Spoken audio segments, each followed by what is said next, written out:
नमस्कार, आप देख रहे हैं ब्रेकिंग बिहार। जैसा कि आपको पता है, इन दिनों हम यूपी की राजधानी लखनऊ में हैं और यहाँ चुनावी कवरेज करने के लिए पटना से आए हैं।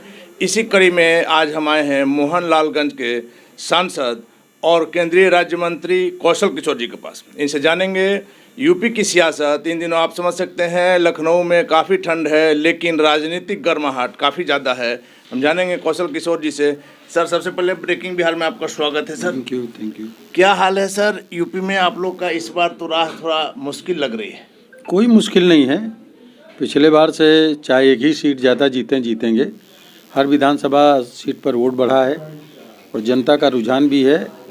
दूसरा जो है, काफ़ी जो अल्पसंख्यक समाज का वोट है उसमें खास करके महिलाएं जो तलाक से पीड़ित थी या वो महिलाएं जो विधवा हो गई हैं, जिनके घर में कोई कमाने के लिए नहीं है, उनको डबल राशन मिल रहा है, उनको मेहनत मजदूरी नहीं करनी पड़ रही है या उनको कहीं जा कर के जो है किसी से मांगना नहीं पड़ रहा है, उनका परिवार चल रहा है और इतना ज़्यादा राशन मिल रहा है कि कुछ लोग बेच भी रहे हैं। इसलिए सबके दिल में एक ही बात है, फिर से इस बार योगी सरकार। लेकिन सर, कहीं ना कहीं मुस्लिम वोट जो है आज भी आपसे भाग रहा है, जबकि 3 तलाक आपका जो मैनिफेस्टो में था, जिसको आपने लागू भी किया, उसके बावजूद आपको इसका फ़ायदा नज़र आ रहा है सर? देखिए, फ़ायदा हमको पिछले बार भी मिला था और इस बार और ज़्यादा मिलेगा।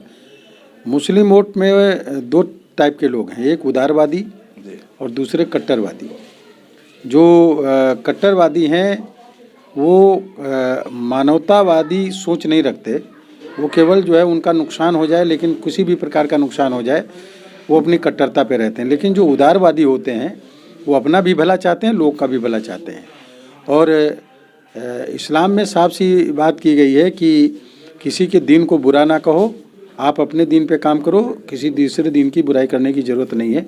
जो इस विचारधारा पर चलते हैं वो लोग कमल पर बटन दबाएंगे और वोट कमल को देंगे निश्चित तरीके से। बाकी वर्ग के लोग तो कमल को वोट दे ही रहे हैं। आपके बारे में सर कहा जाता है कि आप ज़मीन से जुड़े नेता हैं, आम आदमी के लिए अवेलेबल हैं। आप एक चीज़ साफ शब्दों में बताएं सर कि क्या लगता है कि यूपी में इतना बीजेपी ने काम किया है, लेकिन मुस्लिम समाज को आप सही में जोड़ पाए हैं? कहीं ना कहीं सर एक भय का, हमारी कोई भय नहीं है, भय लोग पैदा करते हैं और भय पैदा करने वाले जो लोग हैं वो खूब अच्छी तरह, उनके अच्छे मकान हैं, अच्छे घर हैं, उनको सम्मान मिलता है, इज्जत मिलती है, वही लोग भय पैदा करते हैं। उन लोगों के अंदर, गरीब मुसलमानों के अंदर एक डर पैदा करते हैं। जो रोज़ कमाते हैं, रोज़ खाते हैं, उनके अंदर एक डर पैदा करते हैं इस्लाम के नाम पर। मैं कहना चाहता हूं कि उत्तर प्रदेश में योगी जी की 5 साल में कहीं पर कोई दंगा नहीं हुआ, एक मुसलमान भाई नहीं मारा गया, ना एक हिंदू भाई मारा गया, इसलिए कि दंगा नहीं हुआ। अखिलेश यादव की सरकार में सैकड़ों दंगे हुए, मुस्लिम भी मारे गए, हिंदू भी मारे गए, तमाम दंगे उसमें किए गए। तो जो दंगाई हैं उनको टिकट कौन दे रहा है? दंगाई में जो जेल में है, जेल के अंदर बंद है, उनको अखिलेश यादव जी ने वो टिकट देने का काम किया। जो माफिया हैं, जो तमाम जिनके ऊपर मर्डर के केसेस चल रहे हैं, लूट के केसेस चल रहे हैं, ज़मीन के केसेस चल रहे हैं, उनको टिकट देने का काम अखिलेश यादव जी ने किया। तो दबंग आदमी कोई भी हो, वो मुसलमान है तो मुसलमानों पर भी दबंगी करने का काम करता है। इसलिए योगी जी की सरकार में शांतिपूर्ण पूरी तरीके से माहौल रहा और उन्होंने सबको, हमारी योगी जी और केंद्र सरकार में मोदी जी एक नारा दिया, सबका साथ सबका विकास। फिर नारा दिया, सबका साथ सबका विकास और सबका विश्वास।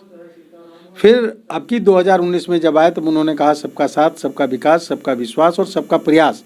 इस देश को बनाने के लिए हम सबके लिए प्रयास कर रहे हैं कि उनको आवास मिले, शौचालय मिले, उनको मुफ्त में राशन मिले, उनको ज़रूरत की चीज़ें मिले, इलाज मिले, घर मिले, सारी सुविधाएं उनको देने का काम हमारी सरकार कर रही है।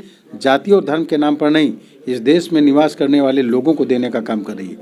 जो इंसान हैं वो निश्चित तरीके से, जिनकी सोच इंसानियत पर है, ईमान पर है, वो लोग वोट जो है बीजेपी को करेंगे, कमल के बटन पर दबाएंगे।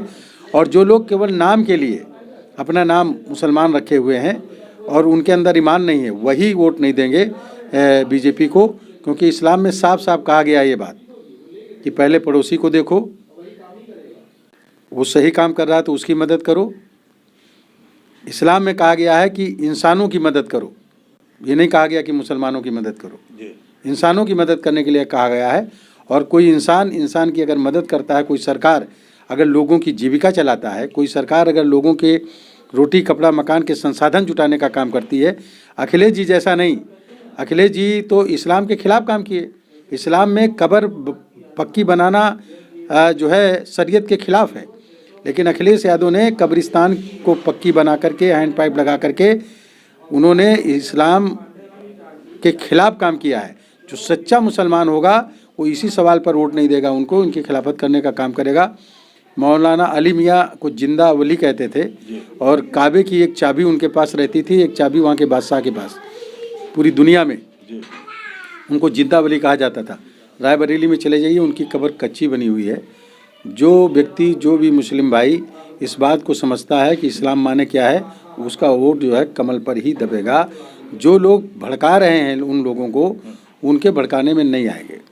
सर, आपने दंगों का जिक्र किया कि दंगा नहीं हुआ है, और आप ही के साथ अभी कुछ दिन पहले तक स्वामी प्रसाद मौर्य जो थे, उन्होंने यह सीधा आरोप लगाया है, कल हम उनके पास गए थे, कि बीजेपी जो है वो दंगाइयों की सरकार है, और चूंकि खुद ये सत्ता में है इसलिए दंगा नहीं हुआ।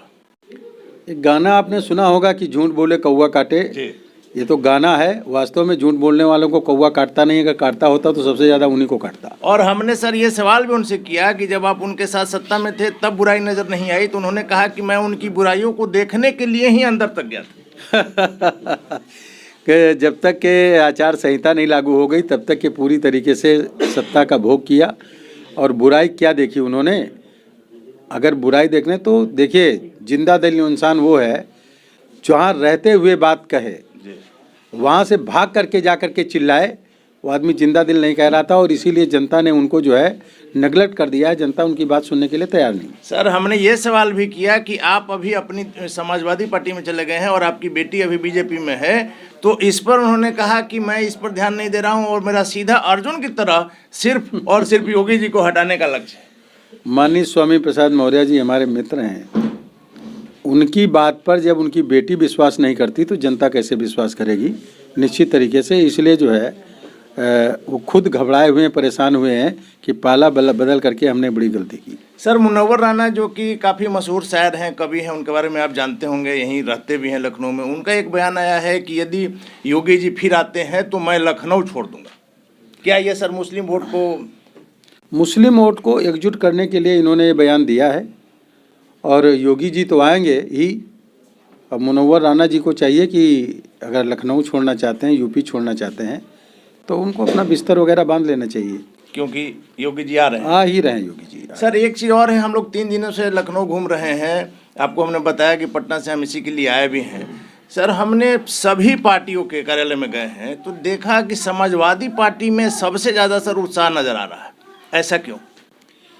उत्साह इसलिए नज़र आ रहा है कि वहाँ पर जो है लोगों ने पहले से बोर्ड बना के रखे थे, अखिलेश आ रहे हैं, 22 में 22 किल, इस तरह के। जब मैंने बोला कि 22 किल का मतलब क्या होता है, 22 लोगों किल का मतलब अलग होता है, 22 का मतलब अलग होता है, तो फिर उन्होंने कहा साइकिल आ रही है। तो वो उन लोगों को, जो लोग हमारी सरकार में, बीजेपी की सरकार में गुंडागर्दी नहीं कर पाए, जो लोग ज़मीनों पे कब्जा नहीं कर पाए, जो माफियागिरी नहीं कर पाए। आप देखे होंगे कि सकलडीहा के विधायक, चंदौली जिला पड़ता है, उन्होंने जो है उसके एक सीओ की, पुलिस के क्षेत्राधिकारी की खोपड़ी, वहाँ के विधायक पकड़ के अपनी खोपड़ी से ऐसे लड़ाते हैं। जब सरकार नहीं है तब ये डर पैदा किया। कई जगह लोग जो समाजवादी पार्टी के ये बयान दे रहे हैं, लोग धमका रहे हैं, हड़का रहे हैं अभी से कि सरकार आने दो ठीक कर दूंगा। तो वो लोग जो चाहते हैं कि ये समाजवादी पार्टी की सरकार आ जाए और तब हम खुलेआम फिर से वही शुरू करें जो दंगा करते थे, माफियागिरी करते थे, गुंडागर्दी करते थे, वो लोग जो इस तरह की बात चाहते हैं वही लोग जा करके वहाँ पर उत्साही नज़र आ रहे हैं। बाकी ना उनके साथ किसी समाज का आदमी, यहाँ तक कि अखिलेश यादव जी के समाज का आदमी भी बीजेपी को वोट करेगा और बहुजन समाज पार्टी के भी तमाम लोग बीजेपी को वोट करेंगे और बीजेपी की सरकार बनाएंगे। आपकी कितनी सीटों का आकलन है सर आप लोग? पिछले बार जितनी सीटें हमने जीती थी उससे चाहे एक ही सीट जीते, ज़्यादा जीतेंगे। सर, यदि आपकी स्थितियाँ हैं इतनी बढ़िया हैं तो फिर गृह मंत्री को क्यों डोर टू डोर कैंपेनिंग करना पड़ा? ये तो कैंपेन करना हमारा काम है, चुनाव में गृह मंत्री जी हों या प्रधानमंत्री जी हों या पार्टी के राष्ट्रीय अध्यक्ष हों या छोटा कार्यकर्ता हो, चुनाव के पीरियड में लोगों के बीच में जाना जरूरी है। उनको क्या क्या काम किए उनका पर्चा बांटना जरूरी है। उनको बताना है कि ये आपके लिए है और पिछला दिखाना है कि पिछली सरकार में क्या था, उसका फ़र्क साफ बताना जरूरी है, ताकि लोग दूसरे लोग जो लोगों को भड़काते हैं उनके बहकाने में ना आए और असली रास्ता पकड़ करके लोग बीजेपी को। सर, राम मंदिर एक इतना बड़ा मुद्दा था जिसको बीजेपी की सरकार ने हल किया है। क्या आपको लगता है कि आप अपने कार्यों को जनता तक सही ढंग से पहुंचा पा रहे हैं? हाँ, बिल्कुल पहुंचा रहे हैं। और राम मंदिर पे मैं बताऊं कि कुछ लोगों ने बात हुई, जैसे कभी किसी से एक समाजवादी पार्टी का कार्यकर्ता लोगों से कह रहा था हमारी सरकार आएगी तो राम मंदिर रुकवा देंगे। तो हुआ कैसे रुकवा देंगे भाई? कहा मेरी पुलिस होगी, मेरे ब्लॉक होंगे, मेरी तहसील होगी, मेरा वो होगा, हम रुकवा देंगे। ऐसा करके लोगों के अंदर जो है वोट लेने के लिए कुछ लोगों के अंदर वोट के लिए किसी भी हद तक जाने के लिए बात कर रहे हैं, जबकि राम मंदिर का निर्माण नहीं रुक सकता। सुप्रीम कोर्ट ने दोनों समाज के सहमति से वो निर्णय किया है। मस्जिद बनाने के लिए भी अलग से ज़मीन देने का काम किया है और इसलिए दोनों सहमत हैं। और देखिए, राम मंदिर के बनने पर सभी लोग खुश हैं और तब भी कहीं कोई दंगा, किसी भी प्रकार का फसाद नहीं हुआ, जबकि मुलायम सिंह यादव कल्पना नहीं थी। जबकि मुलायम सिंह यादव जी की सरकार ने जब वहाँ पर 1990 में आप देखे होंगे कि गोलियां भी चलाई थी, तमाम लोग मारे भी गए थे और तमाम लोगों की हत्याएं की हुई, वहाँ पर तमाम लोगों की कुर्बानी हुई। और वो लोग भी अब धीरे धीरे करके कहीं जय श्री राम बोलने लगते हैं और कभी जो है बयान देने लगते हैं कि हम भी सरकार में आ जाएंगे तो इस तरह के सैकड़ों मंदिर बनवा देंगे। अरे भाई, सैकड़ों मंदिर, आपने जो मंदिर बन रहा था उसका तो विरोध कर रहे थे। तो इस तरह के ये अपनी बात पे ना टिकने वाले लोग हैं, इसलिए समाजवादी पार्टी से कोई टक्कर नहीं है, सीधे बीजेपी जीतेगी। ओबीसी फैक्टर क्या है सर? ओबीसी का 90 से 95% वोट भारतीय जनता पार्टी को मिलेगा और यादव समाज का भी 25 से 30% वोट जो है अखिलेश यादव जी का, जो समाजवादी पार्टी का ट्रेड वोटर्स है, उसमें का भी 25 से 30% वोट हमको बीजेपी को मिलेगा। सर, एक आखिरी सवाल, चूंकि आप जमीन से जुड़े नेता हैं और इन दिनों शराब को लेकर आप बहुत जागरूकता फैला रहे हैं। देखिए, मेरा खुद का बेटा 28 साल की उम्र में शराब की नशे की वजह से विगत 19 अक्टूबर 2020 को ख़त्म हो गया। उसकी पत्नी है, 2 साल का बेटा उसका 3 साल का हो गया। मैं तो जान नहीं पाया अपने जीवन में, मैंने कभी नशा किसी प्रकार का नहीं लिया, ना शराब की एक बूंद और ना किसी सिगरेट का एक कस। मेरा बेटा कब दोस्तों के चक्कर में पड़ के उसमें पड़ गया, मैंने उसको एडमिट भी कराया, बहुत वो सब किया, लेकिन ठीक नहीं हुआ। मेरी पत्नी भी विधायक है, मैं सांसद हूँ। एक इतने बड़े उस पर हो करके मैं अपने बेटे को नहीं बचा सका और इसलिए उसकी चिता में आग लगाते समय हमने संकल्प किया कि अगर मेरे बेटे की दोस्ती नशा मुक्त दोस्ती होती तो आज मेरा बेटा मेरे उसमें जिंदा होता। तो वो नई पीढ़ी के लोग जो नशा नहीं करते उनको हम नशे से रोकने का काम कर रहे हैं, उनको संकल्प करा रहे हैं। अब तक 18 लाख आपने जो दर्द सहा वो दूसरा नशा है। अब तक 18 लाख लोगों को संकल्प करा चुका हूँ। 10,000 के आसपास लोग नशा छोड़ चुके हैं और आज़ादी के 75 साल जब पूरे होंगे 15 अगस्त 2022 को, तब तक 75 लाख लोगों को जो नशा नहीं करते उनको हम संकल्प करा लेंगे कि वो अपने जीवन में नशा न करें। और नशा मुक्त समाज, नशा मुक्त भारत, नशा मुक्त देश, नशा मुक्त नई पीढ़ी को हम बनाने के लिए आंदोलन जारी रहेगा ये। और जो भी नशा न करने का ये अभियान चला रहे हैं, नशा मुक्त समाज आंदोलन अभियान कौशल का के तहत, वो हर महीने कम से कम एक व्यक्ति को जोड़ रहे हैं। इस तरह हर महीने संख्या धीरे धीरे करके दूनी बढ़ती चली जा रही है और जल्दी ही वो दिन आएगा जब पूरे देश को हम लोग नशा मुक्त करने में सफल होंगे, लोगों के सहयोग से और आपके सहयोग से। धन्यवाद। तो ये थे हमारे साथ सेंट्रल मिनिस्टर और सांसद कौशल किशोर जी, जिनका साफ तौर पर कहना है कि यहाँ पर बीजेपी की सरकार बन रही है और सबसे सराहनीय पहलू ये है कि नशा को लेकर ये लोगों को जागरूक कर रहे हैं और जैसा कि आपने सुना कई लाख लोगों को जागरूक कर चुके हैं और ये अपने अभियान में लगातार लगे हुए हैं। आप देख रहे हैं ब्रेकिंग बिहार, खबरों का सिलसिला जारी है। आप बने रहें ब्रेकिंग बिहार के साथ।